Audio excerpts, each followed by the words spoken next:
me just ask you this. Did you kill her? I didn't care. That's a no.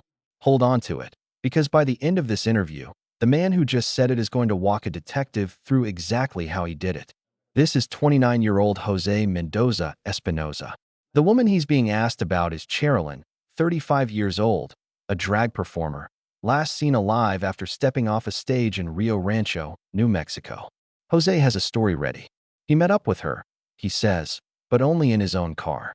He never got into hers. Nothing happened. In her car? No, I didn't get in her car. It was everything was in my car. Sure. Okay, No. I like I told you, I don't remember what happened next. I got in my car and left. That's all. There are cameras at the travel stop where they met. There are cameras near his trailer. The detective across the table has already watched all of it. It shows Jose inside Cherylyn's white car, the car he swears he never touched, and it shows the two of them going back to his home together the night she vanished. But that's not even the piece that ends him. In a few minutes, without being pushed, without being accused of anything, Jose is going to hand this detective the murder weapon himself. He won't realize he's done it. Watch for the tape. Before any of that, there was a Saturday night and a stage. On September 16, 2023, Cherylyn finished her set in Rio Rancho. She was 35. She performed in drag, the kind of work that takes nerve and a thick skin, and she had built a life around people who showed up to watch her and people who loved her off the stage. When the next day passed and the calls and the messages went unanswered, the silence started to feel wrong. Cherylyn was not the kind of person who simply went quiet. And so her family did the only thing a family can do when the quiet gets that loud. They picked up the phone, called the police, and reported her missing. Here is everything you need before we step into that room. A week after Cherylyn disappeared, the first sign of her surfaced, and it wasn't good. Her car was found abandoned at a Love's travel stop just off Route 66. 2 days later, in the early hours of September 26th, searchers found her body inside a drainage tunnel. Her hands, her feet, and her head were bound in red tape. There were no obvious suspects. No public feud, no enemy with a name. The case went cold almost as soon as it began. It stayed cold until investigators went back through the surveillance footage frame by frame and found one man on camera with Cherylyn on the night she vanished. A man who, it turned out, lived less than a mile from the tunnel where she was left. His name was Jose Mendoza Espinosa. On October 11th, detectives brought him in for an interview. What follows is that interview. 4 facts to carry into the room. She was bound in red tape. Her car was dumped at a travel stop. He was on camera with her that night, and he lived within a mile of where she was found. Every one of those 4 facts is going to be tested against something Jose says. Before Jose says a single word, understand what the detective already has, because Jose doesn't know about most of it. 1. Surveillance footage placing Jose inside Cherylyn's car, and the two of them returning to his trailer the night she disappeared. 2. The red tape on her body, hands, feet, and head, and a pathologist finding that the binding itself stopped her from breathing. 3. Jose's WhatsApp, the app he used to talk to her, wiped clean. Every message, every call log, gone. 4. A money trail. Loans he took out, cash he moved, and at least one transfer to Cherylyn still sitting in his own bank records. Keep those 4 in your head.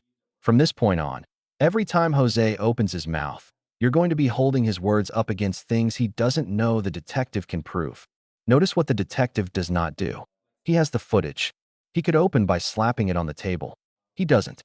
He's going to let Jose talk first, build a version of the night, and commit to it, because a story is only a trap once the person is locked inside it. The detective doesn't start with Cherylyn. He starts with Jose's marriage. So tell me a little bit about, your wife. So we talked a lot about her, and you were telling me that, you share a lot of things with her. What types of things do you share with her? Just like I share my personal stuff. Okay. Like everything personal. All right. With her, everything that's going to work. But like I told you lately, we've just been so distant from just having divorce. issues. Yeah. Okay. And have you been seeing anybody else Yes. at all? Yeah. That's the main reason. And I'm not, and this is no judgment. I don't want you to feel like I'm judging you. Like, No. I'm not at all. So just know that. We've been having trouble since the year and started. Okay. Because we haven't been intimacy Okay. lately. Yeah. So it was hard for me. I don't know. Guys have needs. Yeah. You know. Yeah. And so I started talking to this girl, and we went to the movies, and she found out, and that's what caused everything for us to start getting a divorce. Watch his baseline. He answers in full sentences. He volunteers detail. He fills silences. He's relaxed. Remember this version of Jose, the one who talks freely, because the moment the questions move toward Cherylyn, that man is going to start disappearing. Yeah. But other than that, having me and another friend, an ex from high school, we started talking and everything. But What's your ex's name? Melvis. Memphis? Melvis. Melvis. Yeah. Okay. And other than that, it's just been Tinder. Okay. The detective stays on the affairs, not the murder. He's being the easiest man in the world to talk to. Every no judgment, I'm not judging you, is doing a job. It teaches Jose that honesty in this room is safe and rewarded. That lesson gets cashed in later. Then the detective opens the door to the subject the entire interview is built around. Would you typically see women, or would you see men as well? Yes. Men too. Men too? Okay. I can say like I'm like bi. And then, what about like transgender people? Did you ever come across? Yes. Yeah. I met some transgender people too. Okay. And when was the last time you met up with one of them? I think a month. About a month ago? Yeah, about a month ago. Do you know that person's name? Yes, it's the girl that disappeared. Oh, really? Cherylyn. Okay. We were talking. We met on Tinder actually. He gets there himself. The detective asks a general question, and Jose answers with a specific person. The girl that disappeared. He's trying to look cooperative, like a man with nothing to hide. Cooperative is the costume. Listen to what the cooperation actually contains. So I went there and she didn't. I didn't want to go inside the hotel because I don't know who was in there. Sure. And then I left, and then she called me again, and I was like, "I'm going to your place." And then I was like, "Okay." And then we just did things, and that's it. She went her way, and I went my way.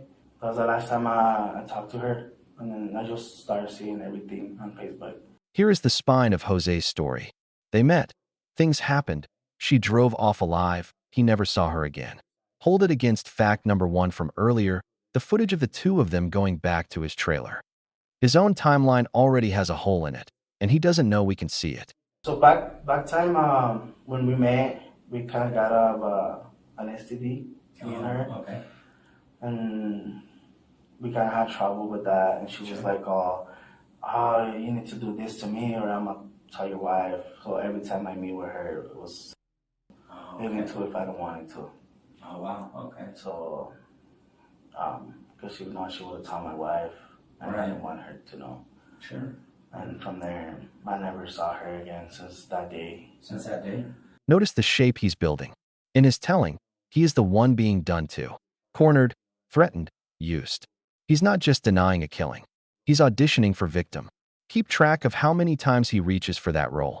It becomes the floor he stands on when everything else gives way. And what car did you drive? The white one.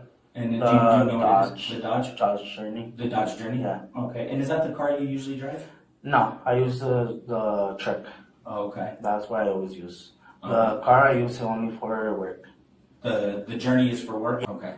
And so why did you choose the Journey that night? I was already in the Journey. Oh, okay. I was already in the Journey. No. Okay. All right. And so was that done in the Journey or your car? In my Journey. In your Journey. Watch him plant a flag he can never move. In my Journey. Not her car. He says it plainly, more than once. He is building a wall between himself and the inside of Cherylyn's vehicle, the exact vehicle the surveillance footage already puts him inside. The detective lets a bead of warmth back in, then turns the footage on him. You know, one thing I've learned being a cop for, I've been a cop a long time. There's video surveillance everywhere, right? There's cameras everywhere, right? Everybody's got a camera. Yes. People have cameras. I have everywhere. a ring, so. Right, so everybody's got cameras, right? So, I've been able to, get quite quite a bit of cameras from around there. And the one thing is I think you're being very honest up until meeting with her again. I don't believe you're telling me the truth on that one. I am. I have you on video, man. But here's the thing, right? Like, I see what I see on video, right? Because video doesn't lie. Yeah. And I see, what you do, and it's not matching with what you're telling me, right? So did you take the money back? This is the move. He doesn't describe the footage, doesn't play it, doesn't say what's on it. He just says it exists and that it disagrees with Jose. Now Jose has to guess how much the camera caught. And a guessing man revises. Watch the revision start. Mm-hmm. And then she told me that I didn't give her $5K. Why? Because of that, what happened back then at the time. Oh, really? So in the conversation, where because this is important, I need to know, She told me if I didn't give her $5K, she was gonna tell my wife everything about everything. So when we did it, it was in the other one, and then when I came back, that's where I gave her the money in front of the apartments. So you gave her money? Mm-hmm. I gave her $5K. And where did you have that $5K? I was hiding it from my wife. Oh, okay. Was it just cash? Yeah, okay. Was that just where did you get that from? Just loans from everybody. Just over time. 5 seconds ago, there was no $5,000. The pressure goes up, and a brand new chapter appears. Conveniently one where he's the one being bled. Every time the ground shifts under him, the story grows a fresh reason to feel sorry for him. That's not memory returning. That's a man patching a hole. And did you ever go back and take anything from her car at all? No. No? No, I didn't went back. Okay. Did you ever drive her car? No. No? So your DNA wouldn't be in her car? No, I didn't get in her car. Everything was in my car. Sure. He doubles down at the worst possible spot. My DNA wouldn't be in her car. He's daring the evidence to contradict him, and the evidence is a video of him sitting in it. This is the gap the whole video has been pointed at. What he says versus what the camera already saw. Okay. So here's the thing, man. Did something happen between you guys? Because we have you in her car, okay? Why would you be in her car? I don't remember. Why would you drive her car? Can't recall. Listen to what just happened to his memory. For 20 minutes, he recalled hotels, street directions, dollar amounts, the make of his car. The instant the question lands on her car, the memory goes dark. Memory doesn't work in reverse like that. Sharp on the harmless details, blank only on the one that convicts. I don't remember isn't a gap. It's a door he's holding shut. And then the detective asks the most casual question in the entire interview. You know how we have like crime scene tape? Mm-hmm. Do you have any type of tape or anything in there? I didn't have any tape in the truck. Okay. I haven't had any tape in the truck. No, I think I know. Probably in the little handle, I had a red tape. A it was red like tape? a little one like this. Do you know what type of tape it was? Like the duct tape, the gray one? Yeah. It was that, but little red. Just the same one, but little okay. one like this. And it was, I think I had it. So when you go and open the back truck, there's a little door and where all my tools are. He thinks he's describing a roll of tape in a work van. What he's actually describing is the thing that was wrapped around Cherylyn's hands, her feet, and her face. The binding, a pathologist said, is what stopped her breathing.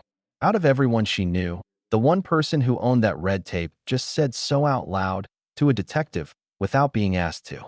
And see how the detective receives it. No reaction, no pounce. That gives me a lot to look into. He files it, offers water, and steps out. You don't flinch when the suspect hands you the case. You take it gently, so he doesn't notice what he's given you. You deleted the app? app? Once I told her that I gave her the money and I didn't want contact with her, I deleted the app. And what was on there? It just messages. Just messages? Okay. And you said you deleted pictures? She sent me videos that she took of me without me. So she would, every time we had, she would hide her phone and took videos of me. And she would told me that I'm gonna send this to your wife if you don't give me that money. And she was sending it to me and I had them, but I deleted everything. I didn't want to deal with everything with that. So those wouldn't be on your phone? Okay. And why did you delete everything? What was the reason behind everything? Because of that, because of my wife. Okay. And when she found out about everything, I didn't want her to know I was doing that. He explains the wiped phone as hiding an affair from his wife. Maybe. But notice the timing he gives himself. He erased all of it right after the last time he saw her, the same window she disappeared. He has an innocent reason for every guilty-looking fact. The reasons keep arriving exactly when he needs them. Each time she asked you for money, how did that make you feel? It was frustrating because I'm not a rich guy. Yeah. I was barely making enough for me, but I'll get it. I'll get her the money, anything. And He says frustrating the way you describe a late bill. But sit with the picture he's painting. A man who felt cornered, squeezed, and resentful, telling the story to explain why none of it is his fault. He doesn't know it yet, but he's narrating his own motive. The detective stacks the money up in front of him, piece by piece, smallest first. Prior to that? yes, I gave her 1,000, and then I gave her 700. I even took out a loan for Really? that I didn't pay. The loan that I took out was like 2,000, and I never paid it. I sent her money recently. It's even in my bank account. Oh, I okay. sent her money. That was 1,000 too. Now the numbers do the work. 1,000, 700, a $2,000 loan. Another transfer still sitting in his bank records. He's not just admitting he paid her. He's confirming the exact paper trail the detective already had. Every figure he volunteers is one more reason he had to make her stop. And see the order the detective lets it come out in. Small sums first, then the loans, then the money that's provable in a bank account. By the time Jose reaches the figure that can be checked, he's already committed to all the ones before it. Each number narrows the room. There's almost nowhere left for the story to stand. The detective stops collecting facts and asks the only question left. Did you mean for it to happen? No. So explain it to me. Help me understand. She wanted more? Are you kidding? How much more did she ask you for? 8,000. On top of the 5? Jesus Christ, Jose. Wow. So let me just ask you this. Did you kill her? No, I didn't kill her. I swear to God, I didn't kill her. I swear to God. Okay, I so put what it on my happened? kids. You gotta help me. I don't know. But that's the problem, though. Like, because you have to help me. Like, you've come clean. Yeah. It's gotta feel good, because I know it's been eating you up in here, right? Because you're a good person, Jose. You are, okay? But you gotta help me. I can't remember. I can't remember. Trying Because to it doesn't figure look it good. out. Because it just doesn't look good. One line. That's all this moment needs from us. No, I haven't killed her. I'm sorry about it. He denies it and apologizes for it in the same breath. Then back to the dark again. Watch him stand on that last floorboard. I can't remember, because it's the only one left. I know you know what happened, and I need you to be honest, man, because that's the only way forward. So tell me what happened. I just snapped. Okay, so what did you do? I think I hit her, Yeah. and that's it. I just remember hitting her. Okay. And where did you take her after that? To a ditch. And did you know that place before? No, No, you just there. looking for a place to try to figure it out. I was panic. Sure. You just did. You talk about it, and then so what'll happen now? And then okay, so tell me about the tape. What's the deal with the tape? It was just in the car. Why did you? I use don't the know. tape? I don't know. It was just there Okay. in the car. I didn't buy it because of that. I just Right. It was it just in the car? Yeah, because of that construction. Sure. And did you do you remember where you put the tape? On the trailer. No, like on Cherylyn, On her hands, on her hands. Anywhere else? face. Okay. And why the face? I don't know. I don't. You had enough. Watch the memory come back exactly as far as he needs it to, and no further. He remembers the ditch. He remembers the hands. He remembers the face. But why the face? The only answer that would make this look like something other than making sure she couldn't breathe, that one he doesn't have. The blackout was never total. It was selective. It always was. Go back to the beginning. A woman stepped off a stage in Rio Rancho on a Saturday night, and her family spent a week calling a phone that would never ring again. The red tape Jose described as something for the dirt and the plastic on a job site. That's what they found on her hands, her feet, and her face when they pulled her out of a drainage tunnel. He handed the detective that detail himself, in a flat voice, like he was talking about a tool. That was the moment the room stopped being an interview. Jose's account didn't stay in that room. At trial in February of 2025, he told the jury that he killed Cherylyn by kneeling on her throat, that she had tried to extort him and attacked him during their last meeting. The jury didn't accept it. On February 10th, Jose Mendoza Espinosa was convicted of first-degree murder, along with 4 counts of tampering with evidence. He was sentenced to life in prison, plus an additional 12 years. If this is the kind of analysis you came for, subscribing means you'll see the next one.